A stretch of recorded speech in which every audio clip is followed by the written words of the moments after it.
Mayur institute of education के digital platform में आप सभी विद्यार्थियों का स्वागत है। आज हम लोग आपके लिए बीएससी बॉटनी की क्लास ऑनलाइन क्लास से लेकर आए हैं।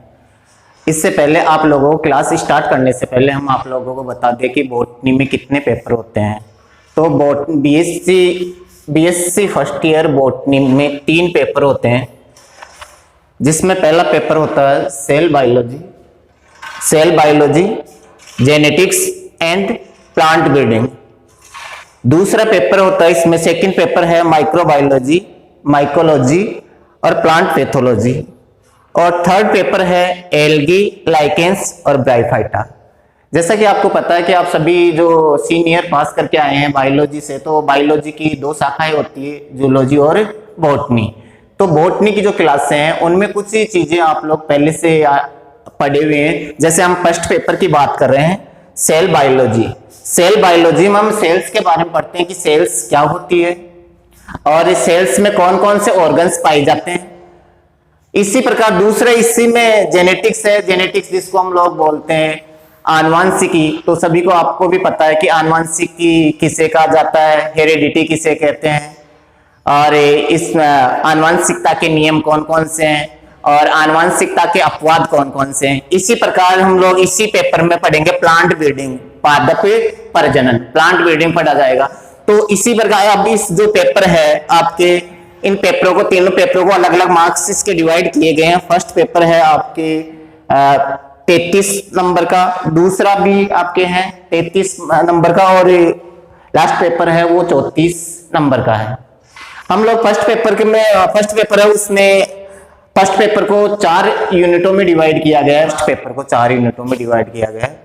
पहला यूनिट है cell organelles and nuclear material, second unit है सेल डिवीजन, थर्ड यूनिट है जेनेटिक इनहेरिटेंस और फोर्थ यूनिट है प्लांट ब्रीडिंग। आज हम स्टार्ट करने जा रहे हैं सेकेंड यूनिट में सेल डिवीजन। आज हम पढ़ेंगे cell division, cell cycle, mitosis और मियोसिस व एमाइटोसिस। सबसे पहले हम लोग डेफिनेशन पढ़ेंगे, सेल डिवीजन किसे कहते हैं। तो सेल डिवीजन किसे कहा जाता है? एक मात्र कोशिका से संतित कोशिकाओं के बनने को सेल डिवीजन या कोशिका जनन कहते हैं, अथवा एक कोशिका से नई कोशिका निर्माण की क्रिया को कोशिका विभाजन कहते हैं। एग्जाम्पल के तौर पे मनुष्य की यूकेरियोटिक सेल्स की प्रत्येक सेल्स में 46 क्रोमोसोम्स पाए जाते हैं।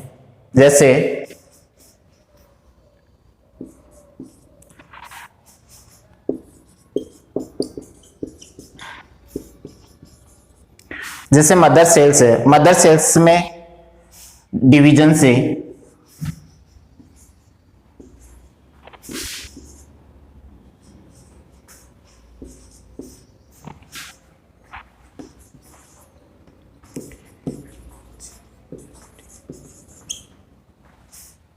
दो डॉटर सेल्स का निर्माण होता है। इसी प्रकार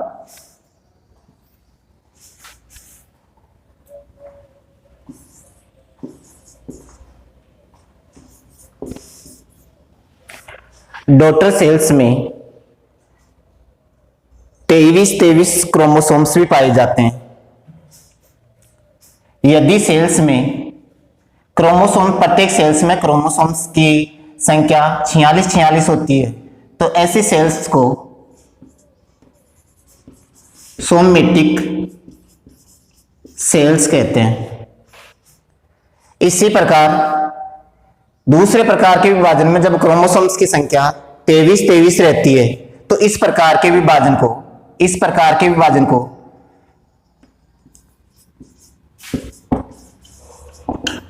मियोसिस विभाजन कहते हैं। कोशिका सिद्धांत स्लाइडेन और स्वान ने दिया, लेकिन स्लाइडेन और स्वान ने कोशिका की उत्पत्ति कैसे होती है ये नहीं बता पाए। इसके पश्चात रुडोल्फ विर्चोव ने बताया कि नई कोशिकाओं की उत्पत्ति पूर्ववर्ती कोशिकाओं से होती है, और उन्होंने एक वर्ड दिया ओमनी सेलुला ई सेलुला। अर्थात नई कोशिका का निर्माण पूर्ववर्ती कोशिकाओं से होता है। लेकिन उन्होंने रुडोल्फ विर्चोव ने भी ये सिद्ध नहीं कर पाया कि नई कोशिका की उत्पत्ति पूर्ववर्ती कोशिका से होती है।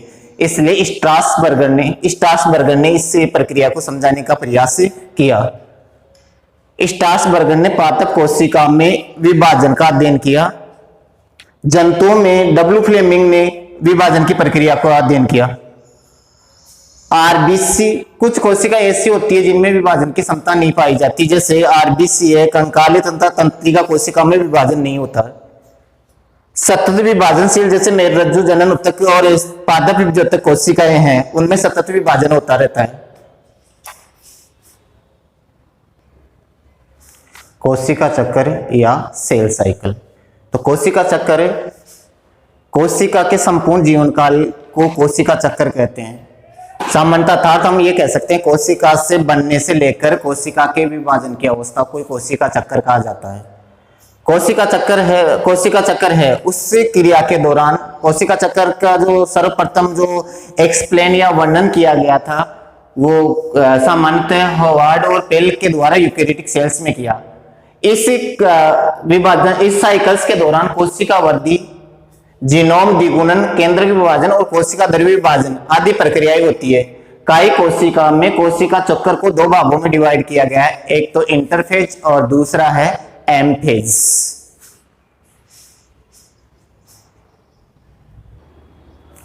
सेल साइकिल में अभी हमने सेल साइकिल के बारे में पढ़ा, तो सेल साइकिल को दो भागों में बांटा गया था, एक तो इंटरफेज और एक है एम अवस्था। हम पहले बात कर रहे हैं इंटरफेज अवस्था। तो इंटरफेज का अर्थ क्या होता है? तो इंटरफेज अवस्था होती है दो एम फेज अवस्थाओं के जो मध्य की अवस्था कहलाती है वो इंटरफेज अवस्था कहलाती है। इंटरफेज अवस्था के अंदर भी हार्वर्ड और पेल्क ने इंटरफेज अवस्था को तीन भागों में बांटा गया है, G1, S और G2 अवस्था।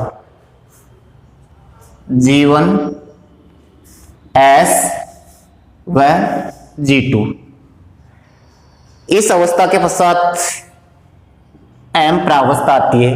एम प्रावस्था के पश्चात पुनः G1, S और G2 अवस्था प्रारंभ होती है। अर्थात हम कह सकते हैं कि दो इंटरफेज अवस्था, फिर इसके पश्चात आती है एम फेज अवस्था। तो दो एम फेज अवस्थाओं के मध्य की जो अवस्था कहलाती है वो इंटरफेज अवस्था कहलाती है। इंटरफेज अवस्था को हम इंटरफेज अवस्था है उसको हम लोग नॉन डिवाइडिंग फेज भी कहते हैं। इसी दौरान कोशिका विभाजित नहीं होती है, लेकिन इसी को हम लोग दूसरा नाम बोल सकते हैं रेस्टिंग फेज। लेकिन रेस्टिंग फेज का मतलब होता है विश्राम अवस्था, लेकिन हम पूर्णतः ये नहीं कह सकते कि भाई ये विश्राम अवस्था में रहती है। इसी दौरान है, जैसे डीएनए संश्लेषण है, आरएनए संश्लेषण है, आदि पदार्थों का संश्लेषण होता है। इसको आदर्श नाम ग्रोथ फेज, इसको ग्रोथ फेज भी कहा जाता है। इसी दौरान है, इसी को इंटर माइटोसिस फेज भी बोला जाता है। इस अवस्था इंटरफेज जो अवस्था है उसके सामान्यतः जो लक्षण होते हैं इसको हम यूं भी बोल सकते हैं भाई इंटरफेज अवस्था सबसे सक्रिय अवस्था होती है। वैसे तो अभी हमने ये बताया था कि इंटरफेज अवस्था है वो रेस्टिंग फेज भी कहते हैं, लेकिन ये पूर्णतः रेस्ट में नहीं होती। इसी दौरान है जो कोशिका का मटेरियल वगैरह है, डीएनए है, आरएनए है, प्रोटीन है, उनका संश्लेषण होता रहता है। तो इसको हम लोग सबसे सक्रिय अवस्था भी बोलते हैं। इंटरफेज अवस्था को सबसे सक्रिय अवस्था भी कहा जाता है। कोशिका के इसी दौरान है, इंटरफेज के दौरान है बीएमआर की वृद्धि होती है।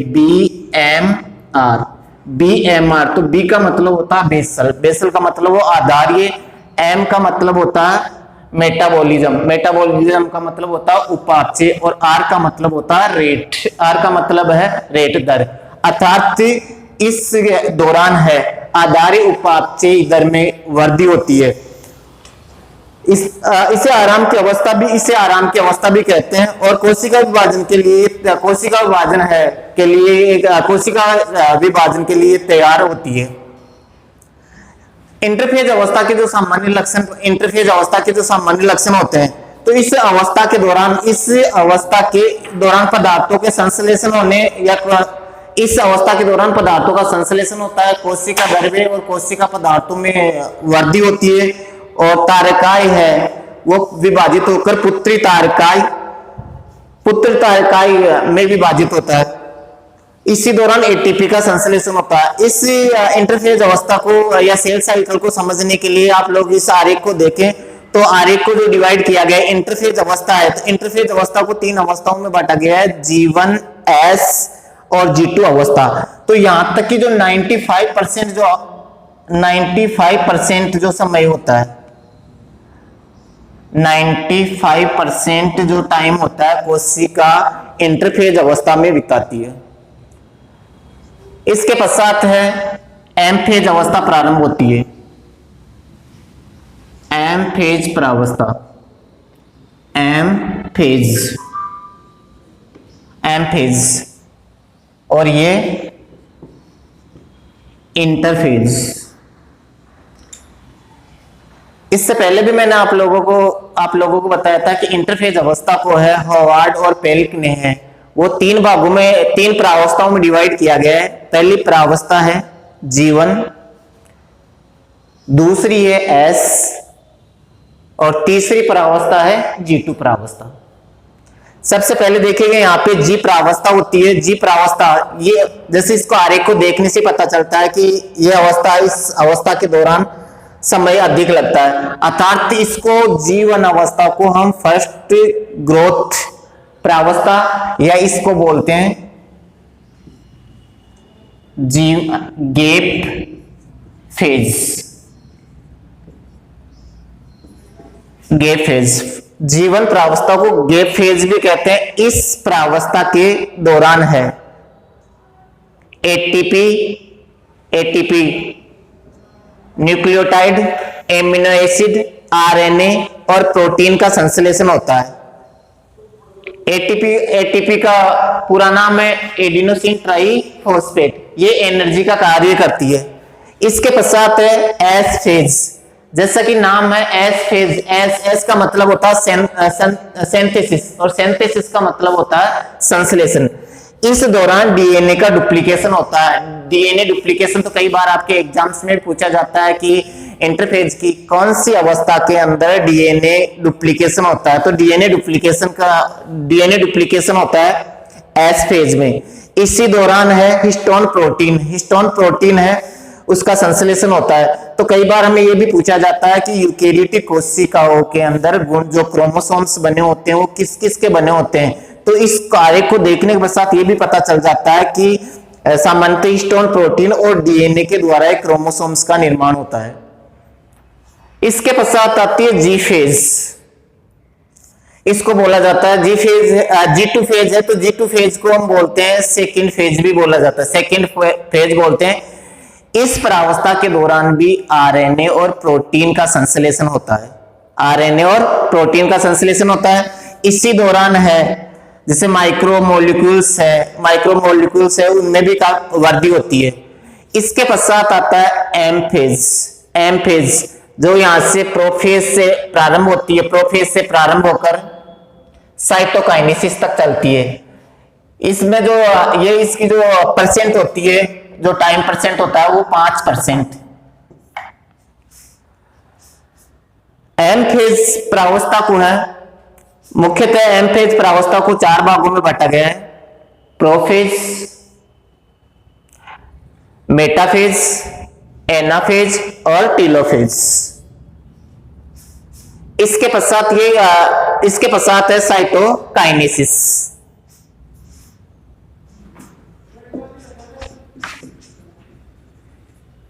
इंटरफेज अवस्थाओं को 3 कालों में विभाजित किया गया है। फर्स्ट है प्रथम अंतराल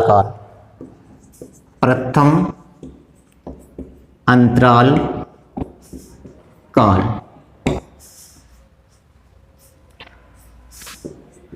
फर्स्ट गैप पीरियड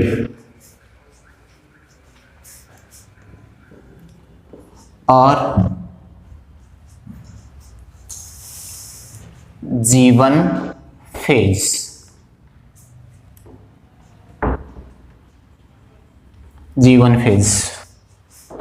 इस अवस्था के दौरान प्रोटीन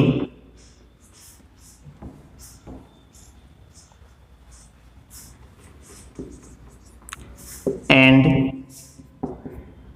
आरएनए का संश्लेषण होता है। जीवन अवस्था कोशिका की सबसे अधिक वृद्धि वाली अवस्था होती है। अतः इसे कोशिका चक्कर की लंबी प्रावस्था भी कहते हैं। जी फेज जो अवस्था होती है वो जी फेज अवस्था कोशिका की निर्णायक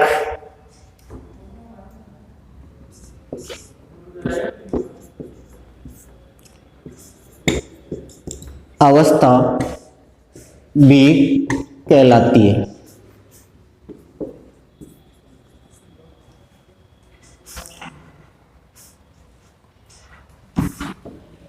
कोशिका चक्कर को जी1 फेज अवस्था में ही रोका जा सकता है। इस रुकी हुई अवस्था को जी0 अवस्था कहते हैं। यानी कहने का मतलब है कोशिका विभाजन को जो रोकने की जो प्रक्रिया होती है वो जी1 फेज अवस्था में होती है। इसी अवस्था को जब रुकी हुई अवस्था होती है उसको जी0 अवस्था कहते हैं।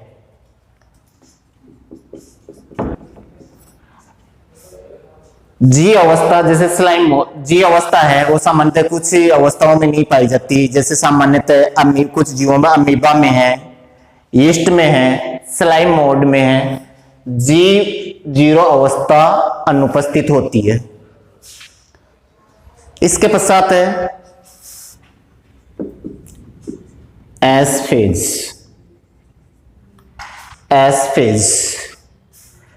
इसको डीएनए सिंथेसिस फेज भी कहते हैं। जो सेकंड अवस्था है एस फेज है उसको डीएनए सिंथेसिस अवस्था भी कहते हैं। इस अवस्था के दौरान डीएनए की प्रतिकृति व हिस्टोन प्रोटीन का संश्लेषण होता है। कई बार जीके के क्वेश्चनों में या साइंस में यह भी पूछा जाता है कि मानव में गुणसूत्र कौन सी प्रोटीन के बने होते हैं, तो हिस्टोन प्रोटीन। कौन सी आएगी? Histone protein.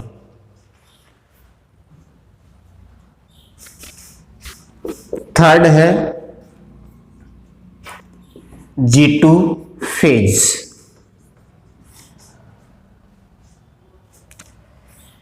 इसको सेकंड फेज भी कहते हैं, फेज भी कहा जाता है, या इसको प्री माइटोसिस भी कहते हैं, अर्थात माइटोसिस के पहले की प्रावस्था। इसमें आरएनए व प्रोटीन का संश्लेषण होता है।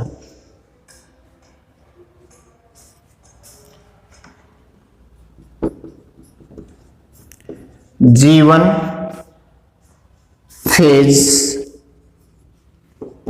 सबसे अधिक परिवर्तनशील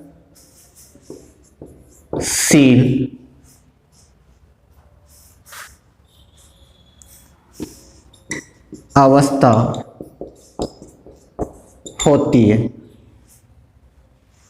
आज का टॉपिक इतना ही है। अब आगे का जो वीडियो में है हम पढ़ेंगे माइटोसिस है, मियोसिस व एमाइटोसिस। अतः आप हमारे चैनल को सब्सक्राइब करते रहिए, लाइक करें और शेयर जरूर करें।